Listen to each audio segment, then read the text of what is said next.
if I miss them, Laura is a co-host, and so she is going to cover it and ask them. And that's why I'm sitting down, because I have so much stuff and so much technology that it seemed like a good idea to be sitting down. Now, if people can't hear me or anything like that, just give a shout and Laura can let me know.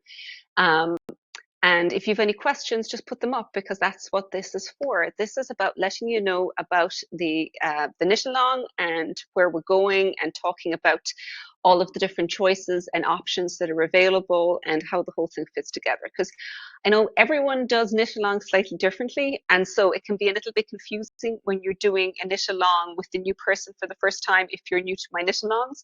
So I thought I would kind of introduce slowly what I'm doing so that you can kind of get the most out of it and get to grips with the whole thing. Elsa Louise, you were asking what's the best type of needle. When I talk about the yarns, I'll talk about that in a minute, and I'll throw out some ideas for depending. I think it's the answer to that is depending on the type of yarn you're using, different needles are probably going to be preferable. So to begin with, if you want to join in on the knit along, the first thing you need to do is buy the pattern. Now, if you go get the yarn kit, remember the yarn kit is yarn only. And the reason I do it that way is so that if you'd rather get your pattern on Ravelry rather than my website, or if you want to get two kits because you want to knit one for yourself and one for your best friend, you're able to get it separately. So I find it very helpful to actually to have the two separate, but I know it can be confusing if you think that the pattern automatically comes with the yarn kit. So just double check if you're not sure on your receipt of where if you got it. It'll tell you whether you bought the pattern separately.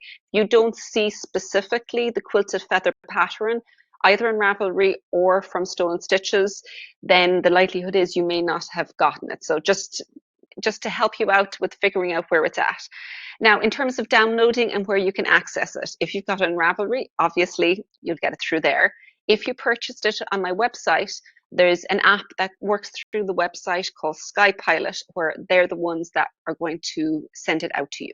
Now, in the information knit along, our information PDF, and also in the next one, you're going to have in there, you'll actually have a link to the Teachable website, which is where I keep all of the videos. So you're able to get if you sign up during the knit along, you will get all of the videos as they become available through the course of the knit along with each clue. And so it can really be a big help if you're new to some of the techniques, because you can see exactly what's going on. So I would definitely suggest signing up for the Teachable. You're going to get a discount code where you can put it in and you can access it for free. So that is going to be in your PDF, and that's where you're going to find that, and you enter it in there. So if you are having difficulty finding the downloads in other places, but you're on Teachable, just go into the resource section where it says patterns, and every time there's a new clue, I'll make sure to add it up there. So all of the patterns are going to be up there.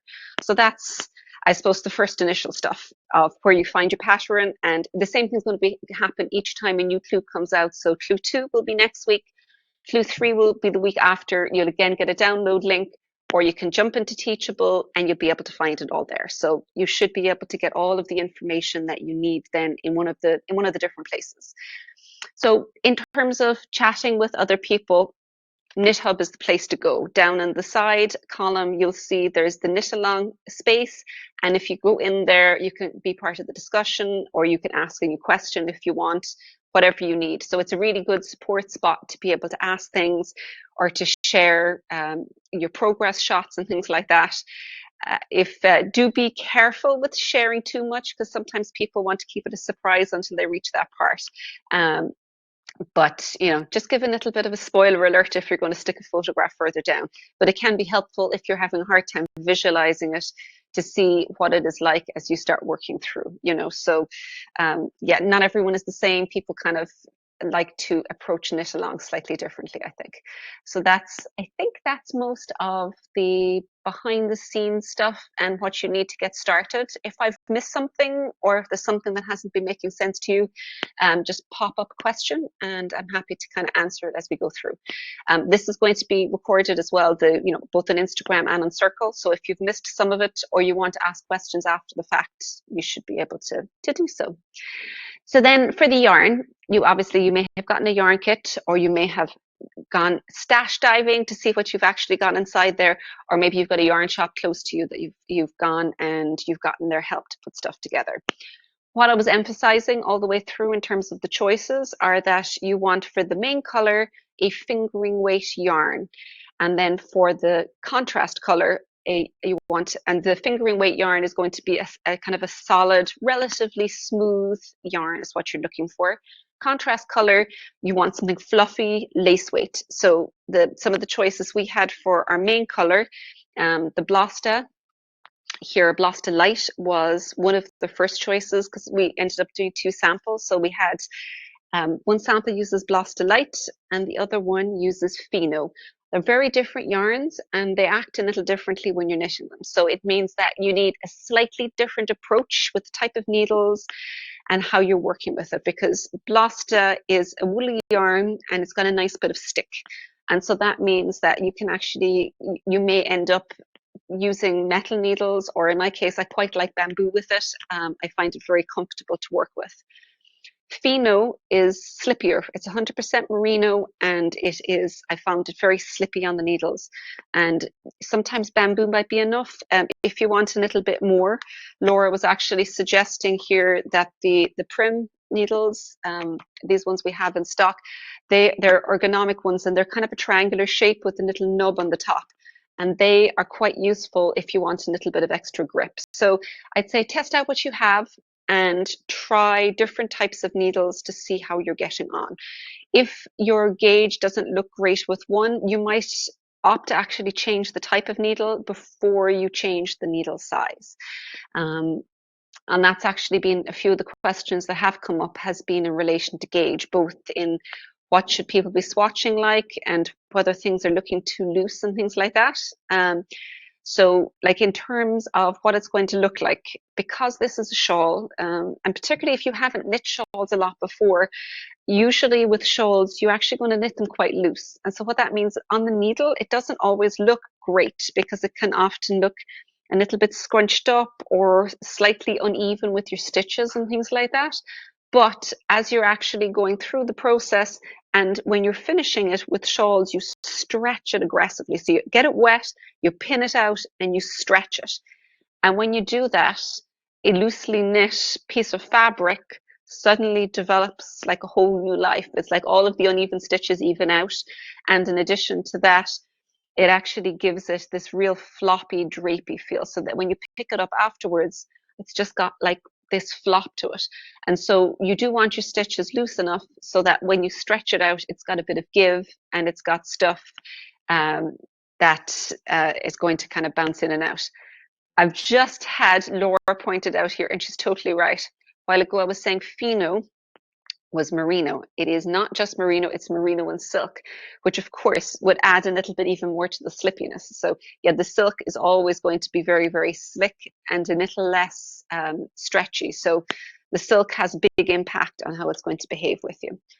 So for the contrast color, the different ones we had been looking at here is this is the Carbetho, and that one is mainly mohair. It's got other blends in there, but you can see it's a lace weight and it's very fluffy. And the really nice thing about a fluffy yarn is it's bigger than you think it's going to be because it looks really fine, but the actual fluff around the outside it poofs up when you're actually knitting it and when it's blocked. So it's kind of greater than the sum of its parts is often the way I put it. So a little bit goes a long way. And the contrast of this goes very, very nicely with the main color. So you can see what you're looking for with those colors is you want the contrast in the weights, in the texture. So you want smooth and fluffy, and you want a really big contrast in your colors, because the background or the main part of your shawl is going to be this. It's going to be kind of a stockinette stitch, and then on top of that you're going to have this quilted feather. Well, it's not quilted feather, it's a quilted pattern that will kind of be layered and quilted on top, almost floating above it. And you want it in big enough contrast and color so that it's really going to stand out. Because I did find that ones that even I thought that there was more contrast with it, when I swatched it up, it didn't look as high contrast as possible. So if in doubt, I always go with more contrast is the best way to describe it with these different things, because I just found that that tends to give the biggest results. I'd even go so far as to, you could even get away with a bit more jarring in terms of like, rather than matching, go for like a bit in your face in terms of a contrast.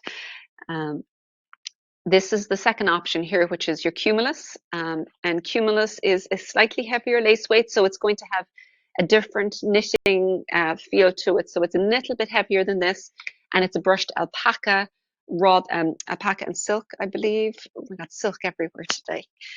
Rather than your mohair. So if mohair doesn't agree with you, then always alpaca, brushed alpaca is going to be a much better bet. But it's going to have the same effect. It's going to be floaty. It's going to be different texture on top. Hey, Christine, I see you popped up there. But like I was saying, if anyone's jumped in at this point, as I'm going through and talking through the different points, if you do have a question or something that you're getting you're kind of a little bit thrown out on, just pop it up and I can answer it as we're going through the session here this morning. So, well, this morning, if you're in the States, it's the afternoon here. So it's, but that's the yarn, and that's the reason for the differences in it. And so it means that if you know why I'm using the different types of yarn and you want to substitute different ones, you're trying to figure out if stuff is going to work. If you know the decision process, I think it makes it a lot easier then to substitute in, because you know the kind of qualities you're looking for really with the different yarns then at that point. So that is the yarn choices and the needle types associated with that. The next one we've been talking about was you want it to be fairly loose. So I would suggest swatching just the main color, because of the fact that that is going to be your background. Find a needle type and a needle size that works and gets you close to the gauge. The gauge, when I give it in a pattern, is going to be blocks. So you'll need to do the swatch, and then you wet it, you pin it out, then unpin it and let it relax. And the gauge that you get then is going to be your finished gauge, and that's what you're looking for. So it's not just measuring on the needles for a shawl isn't going to work, because it's going to be quite different than what you get in the end. Oh, over there in Knit Hub, I see Sherry. Hi, welcome in. So that's the gauge, and that's how you go through it. And tied with the swatching, I also had some questions about whether you need to swatch the stitch pattern. My suggestion is not, and the reason for that is I felt like the stockinette stitch gauge is what dominates the actual size of the shawl, because the biggest parts of the knitting are in the stockinette stitch gauge. And the quilted stitch pattern, what you're doing with it is you're slipping stitches and then you're pulling up some of those loops to create kind of a quilted effect on the front of it.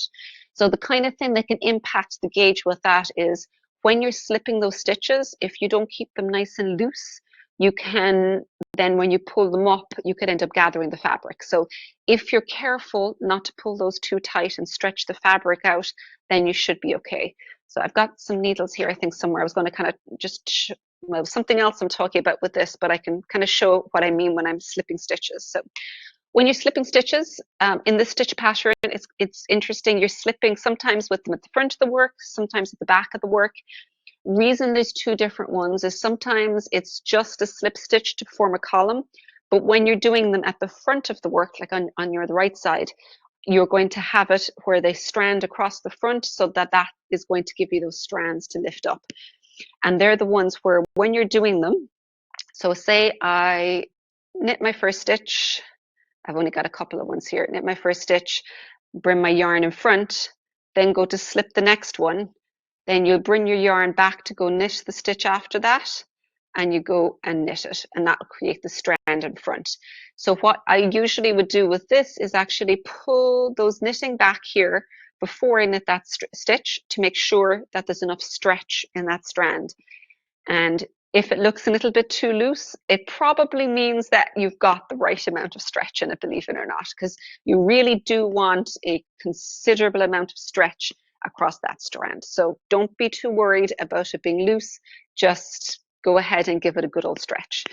And another reason why you don't really need to swatch in this section is the shawl starts off with a very small amount, and then you're increasing.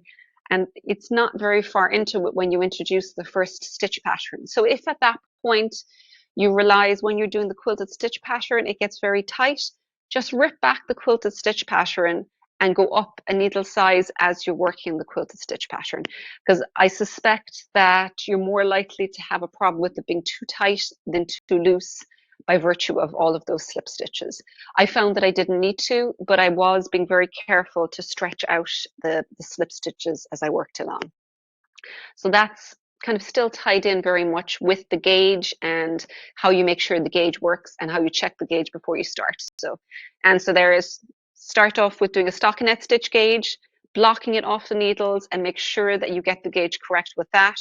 With the quilted stitch pattern, careful that it's nice and loose, and if you do find that it's stretching in too tightly, then what you're going to want to do is just undo that first repeat of the stitch pattern and go up a needle size when you're doing the quilted stitch pattern. So those are probably the easiest ways to work with it, and I don't think there's really any need, if you do that and you're happy to undo the quilted stitch, the first quilted stitch section if necessary, you should be just fine to go ahead and keep working with it. So those are my two general ideas in terms of swatching. So now I might start talking through the project and how it fits together and different little things you might want to watch out for, or different things that you can change as you go along. Because over the course of the knit along, there's several places where I've given an either or option within it. Kathy, you couldn't find the live on Circle. It should be, if you go into knit along, there's an events underneath that, and then when you go in there, there's a link to the side. But it's actually I'm doing it live on both. So I've got my Instagram live here, and I've got the Circle live there. So it should be kind of the same, and it should be the same regardless of where you're getting it. So I'm doing a double live today. I'm going totally crazy. So our shawl starts off at the very beginning with a little garter stitch tab. So the first choice you are going to start with here is how you do your garter stitch tab. Now, I don't know, you may have done a garter stitch tab before, but the basic concept of it is you're doing a teeny, this is a much thicker yarn obviously than the shawl, you're doing a tiny, tiny knittle tab of garter, knittle strip of garter, and the purpose of that is to fill in the top of the shawl, because you're going to start increasing after here. And if you just start with a couple of stitches, what ends up happening is you have a gap in the middle where there's no stitches. So by doing a little garter tab, you're getting rid of the gap. So, and the reason you've got two alternatives here is if you want completely seamless, you can begin your garter tab with a provisional cast on. Like, it's tiny, I think it's 3 stitches. So very small provisional cast on. You work the rows for your garter tab. And then when you're finished, what you end up doing is you'll knit these stitches, then you'll pick up stitches along the side here, and then you'll undo the provisional cast on. And so you'll have stitches here, here, and here going all around this, all 3 sides. The only one that won't have stitches going around is up across the top here. And then that means that that little section at the top of your shawl is going to be filled in, and you're not going to have any gap at the top. So really handy way of just filling in that top section of your shawl. And then once that has happened, you can at that point begin your increases and working down from there.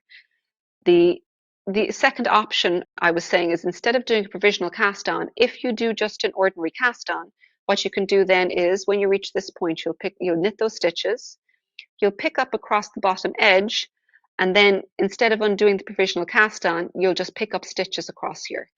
Now there's only 3 stitches, so it's actually not going to create a huge problem because it's just a tiny little strip in there. I've done it both ways.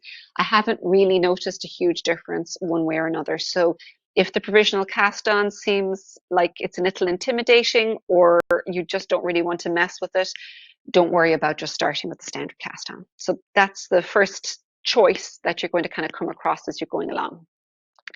Next one is how you do your edge stitches. So I've written it because, you know, you start off with your garter tab, and all the way along the shawl there's going to be those 3 stitches garter at the start and at the end. So that's your edging all the way along.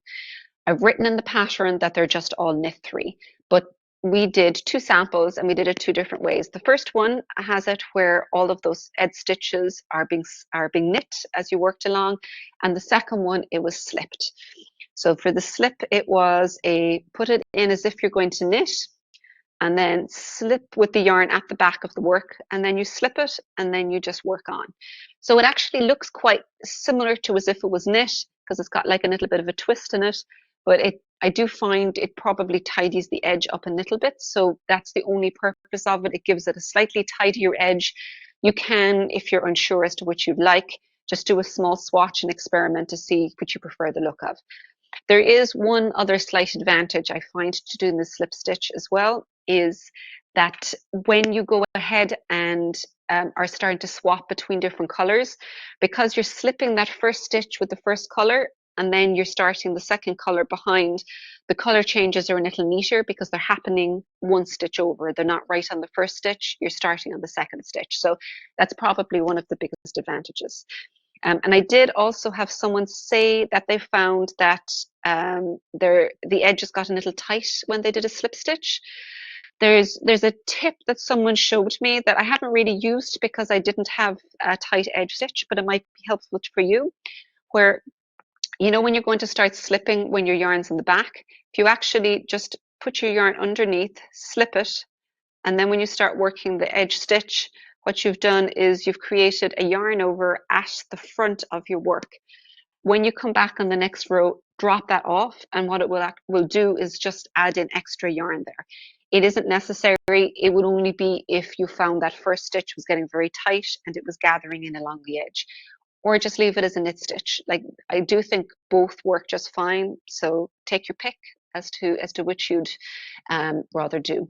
I'm just going to, over here, anyone who's over on the Knit Hub circle, just pop your questions up there so I can answer them as we're going along. Elsa Louise, am I only slipping on the right side rows? No, the very first stitch on the right side row, so the beginning here, and the very first stitch on the wrong side row, you're slipping. And because they're garter stitch, you're slipping them always the same way. So you're always going to slip them knitwise with the yarn at the back of the work. Now, if you change it to slipping it purlwise, that, you know, it's fine once you're consistent with it. But what that will do is it's going to create a more of a slip stitch column rather than the twisted stitch that still looks like garter stitch. So it's going to look quite different. But by slipping it knitwise, it's going to keep it visually looking much closer to garter stitch, I think. So that would be why I would suggest doing it that way. So I'm kind of looking at there was a few other tips I wanted to share with you as well that I kind of fit into the pattern but wanted to call out separately because they were so useful. So the quilted stitch pattern, it's got repeats of, let me look here, what was it? It was 12 stitches. So you start off, there's one edge stitch at the beginning, you repeat 12 stitches, and then at the very end there's another 2 stitches at the very end. So those 12 stitches that you're repeating, there's a couple of parts in it which are similar but not the same. So some of them might have a twisted stitch, other ones might be a slip stitch. And the first couple of times I was going through it, I didn't bother putting markers between each of those repeats. That was a really, really bad move because I kept making mistakes and having to undo it down. So even though as you're going through, there's a lot more repeats and a lot more markers, it's really, really a good idea to stick those markers in. So even what I'm doing is, because the shawl is the Garter Stitch Tab, and then you're doing increases periodically getting wider apart because it's a semicircular shape. And what that actually does then is it gives you the, what was I saying? It gives you, every time you increase, because you're doubling the stitches on the increase row, if you've already started your quilted stitch pattern, it means that for those 12 stitches, you're doubling it to 24. So as you're going through it on the next row, you can then just put a marker in between. So you don't have to keep adding new markers or keep counting, is that it's fairly self-contained putting in the markers. So it's only a few on each time you do increases. But don't skip that, because it does cause quite a bit of problem. Because there was so many, what I actually ended up doing was just getting strips of yarn that I tore and just put just tied a knot on it to create a little stitch marker, because by the time you get to the end, there's so many repeats, there's actually a load of stitch markers you've got. I mean, you may have many stitch markers at home, in which case you don't need that little tip. But as I was working through it, particularly if I did an increased row and I'm sitting at home, I have plenty of yarn next to me, so I just made a little bundle of stitch markers to kind of work with as I was going through. So that it means that you take away the problem of not having enough stitch markers, really. And another tip as you're working through the stitch patterns that one of my testers threw up there that was saying was very helpful to her is when you're doing the lifting up the loops or pulling up the loops, you're usually, particularly if you've got one of the finer yarns like the Carbetho, this one here is very fine. She said she sometimes found it hard to be able to make sure she had grabbed both strands. So what she was doing, like what I did with it when I was doing it, I would just stick my needle under. Oh, hang on, I'm going to knit here and turn it around to the other side because I have one slip stitch somewhere down here, I think. What I did as I was working through was when I needed to get that slip stitch, I just went down under them, grabbed both loops, and then went ahead and knit the stitch and lifted it over. But when you've got two loops across like that and they're really fine, and if you're having a hard time seeing it, what she said is she just got a spare needle.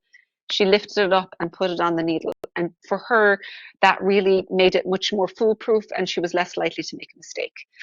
Now, there were a couple of times where, as I'm coming through afterwards, I realized I'd missed one of the strands. And that's one of these cases that it's an actual really easy fix, because what you can go ahead with is just get some of the same yarn, just do a little stitch, tie it up and tie it back on. It's going to look exactly the same as it. So it's definitely not something you need to undo for. You can fix that on the needles, or not necessarily on the needles, off the needles further down where you just actually tie it up. I was looking there, Elsa Louise, you're saying you don't want to get up and disturb the pets. Exactly. See, you know exactly what I'm thinking, Elsa Louise. Basically, if I'm sitting at night knitting and I don't have what I need, I'll just make do. Because if I don't have a cable needle, I'm doing cables, I'll do the cables without the cable needle. If I don't have my stitch markers, I'll grab some waste yarn that I've got close by and I'll just make the stitch markers. So there's a lot of things where you can basically make do and create something a little bit makeshift, but it's perfectly functional and it does the job just fine. So there's a lot you can get away with without having exactly the right tools. Once you know what the tool is supposed to do, you can probably find a way of creating something that's going to do the same thing. So that's so that's the kind of, I think, a lot of the tips here. So I talked to you about the Garter Stitch Tab, slipping the edge stitch, placing the marker. The other thing I probably should mention that anyone who has done knit-alongs or project workshops with me before will know, when I'm going through patterns where there's repeats, what I'll usually do is I'll take the chart and I'll get a ruler and draw lines out to the side and then draw a grid. And so then you can tick each row off as you're working through so that you know that you're keeping track of it as well. Also, in terms of the way I write patterns, if I've got, like, if there's stockinette stitch sections, it'll say, the right side row, do your edging, knit your stitches, purl your stitches, wrong side row, do your edging, purl your stitches, knit your stitches. So you'll have the two rows, and then afterwards I'll say, repeat the last two rows however many, 8 more times, 10 more times. So that is in addition. So it's more as in it's in addition to whatever's there. So anytime I say more times, it means as well as the ones that are originally called out. And I know every designer ends up using slightly different language. So it is useful to know exactly what's meant and exactly how it's supposed to be put together. So it makes it a little bit more intuitive and what's going on in my head. That, basically, if things are listed, you do this, you do this, you do this, and then when you're finished what it's telling you to do, you come down here. Sometimes not in this pattern, it may say do a couple of things at the same time, but that would all be put in text before you start on the directions. So more is always going to be in addition to what's going on. So just to make it a little bit easier to know what's happening. Christine over there, you were wondering if it's necessary to use a lifeline. I did not, but it wouldn't be a bad idea, not so much probably at this point, but with the quilted pattern, as you go up, there's more repeats going to be worked one on top of each other.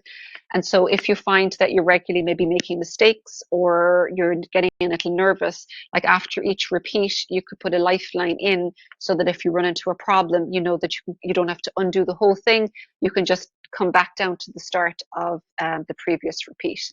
So does that help a bit, Christine? Does that make sense to kind of as to where to use them? I don't think there's probably at the very beginning, there's not enough stitches. I don't think it's necessary. It's really more when you reach further out and there's an awful lot. So if I don't actually, one thing I haven't really talked about is the shawl shape, because shawls obviously come in a million different shapes or sizes or directions you can knit from. And this particular one is a semicircular one. And so the way you start with that is with our garter tab at the very beginning with a tiny amount of stitches. And then you're going to do an increase row where you're doubling the number of stitches. So if you started with outside the edges, so if you started with 3 stitches, you go up to 6 stitches. Then you work a couple of rows and you double those 6 stitches to 12. And you also double the number of rows between. So if you only had 4 rows between those first 2, you'll have 8 rows between the next row, and then you'll have an increase row, and then the number of rows doubled. So that's the general idea of how semicircular shawls are put together. If it was a circular one, it will be the same thing, but you'll start with twice as many stitches, so it's going to double all the way out. So what that actually does is a bit like circular yokes. It's going to give you big stretches where there's no increases, and it's really easy to do stitch patterns because you're not trying to work increases into it. But then all of the increases are kind of centered around particular rows. So as you're working through it before it's blocked, what will happen with those, particularly as you work further out, those increased rows are going to look a little puckered. And it's not really going to be until you block it and you stretch that out that it's going to lay flat and really start looking like that semicircular shape. So if you're thinking it looks very puckered to you and not really, and kind of a funny little undulated shape, it's because this particular style shawl needs some aggressive blocking to get it all to lay flat by virtue of the way it's increased and the way you're working outwards, because it's, you're approximating a semicircle is basically what you're doing. But it does give you a great ability to do these lovely big stretches of very intricate or interesting looking pattern stitches, and there's no messing with increases, just the pattern stitches. And then you can have your increases on a plain row, and then you've got more stitches to do more pattern stitches. So it's a lovely, I really quite like the method of doing it. Although it does seem really small until you hit the final kind of increases, and then you're like, oh, I've got a really big shawl now at that stage. So it gets, it takes a while to get there with the size, and it feels like you're moving through really fast. And then once you get to that final increase, you've got a considerable amount of stitches on your needle, and it does take a bit longer. So that's, that is how the shawl's put together, and that's kind of what it's going to look like as you're going through. I suspect I may have covered most things that you might want to talk about. If there's any other questions you want to pop up there, just drop them in there. Unrelated to the shawl, but kind of tied with the Instagram Live, I should probably also give a heads up to everyone if you're in Cork, or even if you're kind of trying to get in contact with us. Next Monday, myself, Laura, and Nadia are all heading to Dublin for a show called Showcase, because we're basically trying to scope out some really interesting little extras and craft ideas and all sorts of stuff for the various clubs for next year. Because there's some really great craft businesses, small and medium-sized businesses in Ireland. And so far, we've been trying to dig most of them up online or people we know locally.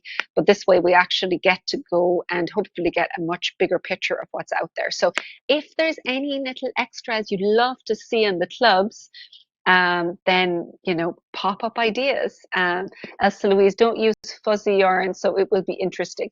Yeah, I am curious to see what it looks like without the fuzzy yarn. That was kind of my my preference to start with because I like the contrast, but it's just going to look different without it. Um, over here, you were saying the in French, the name of the shape is a half moon. Is a yeah, that actually makes sense because that is exactly what it's going to look like. And Nancy, you were asking, could I repeat the suggestion if you do not pick up both of the fine yarns? Oh yeah, absolutely.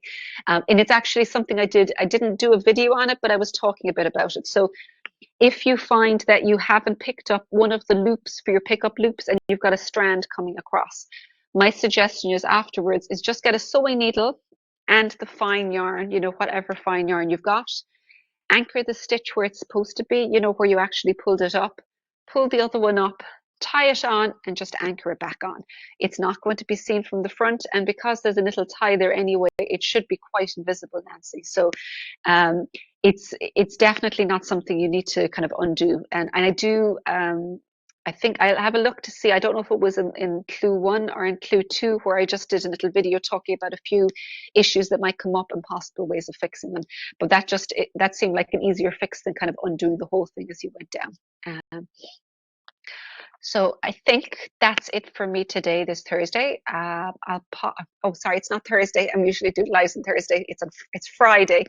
So I'll talk with you all next week. Probably the next clue, I don't think there's any reason to do a live, but there's a few more interesting ones kind of coming up on the edging that I might perhaps do another one then. But keep an eye out and let me know as well on KnitHub what you think of this format, because it's very easy on my end to use. So I'm curious as to how it worked for you as well, because it's a brand new system on KnitHub. So they've only just released it. Kathy, you've already had to do that and it looks perfect. Oh, good. Oh, I'm delighted to hear that. I thought that it seemed like a really easy fix, and it definitely wasn't worth ripping down if you just missed one of the strands, because there's an obvious, really easy point where you can just pick it up and hide it behind. So it should be no bother. All right. Well, I'll say goodbye to all of you and thank you for joining me today. Take care.